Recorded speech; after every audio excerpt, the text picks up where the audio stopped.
In this tutorial, we're going to cover how to do templates in ACM. So first thing you want to do is go to the Physical Access tab and go to the Templates section. So you can go ahead and add a door template here, or we're just going to go ahead and modify one. So if you see here, this is under the door template section, so you can have all these different options that would be under your door section. I'm going to go ahead and leave them default for now, but I will go ahead and make one change just so you can see that it does work. Under the extended access, I'm going to add 10 seconds as the extended access time. So that was for template 1. So the way I recommend doing the hardwire templates, or the hardware templates, is going backwards. So start with reader templates. I'm going to do the weekend reader here and make a couple changes. And then I'm going to go to my outputs, and you'll see there's two different outputs, one that is energized when active and one that is not energized when active. I'm just going to go ahead and leave those both. I'll add a pulse time there. Hit save.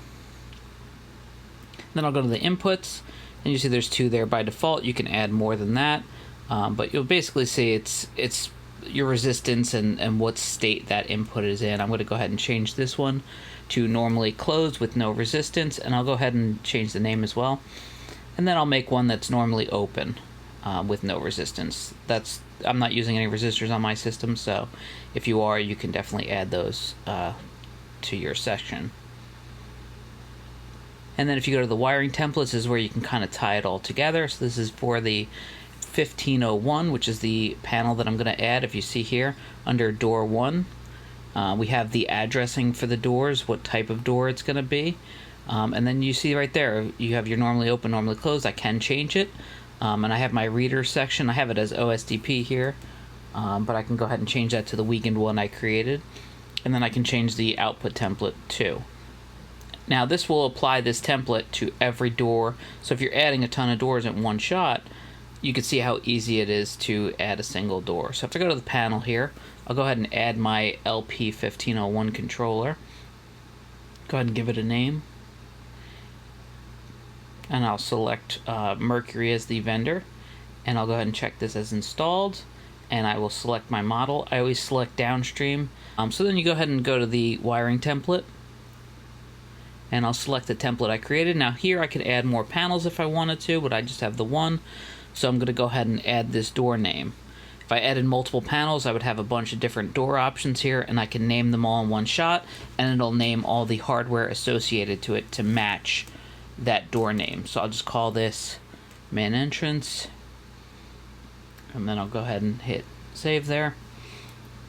And then it brings me to the main page. Now if I go to that host section, I can go ahead and add the IP address of this panel so that it'll come online. Now this is a fictional panel. It's not actually on my network settings or on my network right now. So if you see here, I have the door added. So I can go ahead and check that all these settings transferred over from that wiring template. If I go to the operations tab, you'll see all the card formats that I had selected were moved over. You see the extended access time that I modified earlier is changed to 10 seconds. And then if I were to go to all these different hardware devices, you'll see that all the changes that I made have been transferred over. See there, for normally closed, and same thing would be for the other input if I went to that one. So the last thing you have to do now that you have your door created, your panel added, is create an access group. So go to the access group. I'm going to go ahead and create a new one, and then I'll make the schedule 24 hours active, and I'll mark this installed, and I'll hit save, and then I will add this door that I just created to this access group. Now in ACM, you don't assign access groups to identities, you assign roles to identities. So I will attach this access group to a role, and I'll just create a new one here. And you have the never expire checkbox, and I'll mark it installed. You can change the start date if you want it to start later on, or you can uncheck that never expire if you do want this role to expire. Typically roles you don't want to expire. So then I'll add that access group, and then I'll go to an identity, and I'll just add this role to an identity here. I'll just grab somebody, make sure they have a token in the system, and then I will go ahead and add that role. And now if they were to present one of those tokens to that reader that I added, they would have access on the door. And that's how templates work in ACM.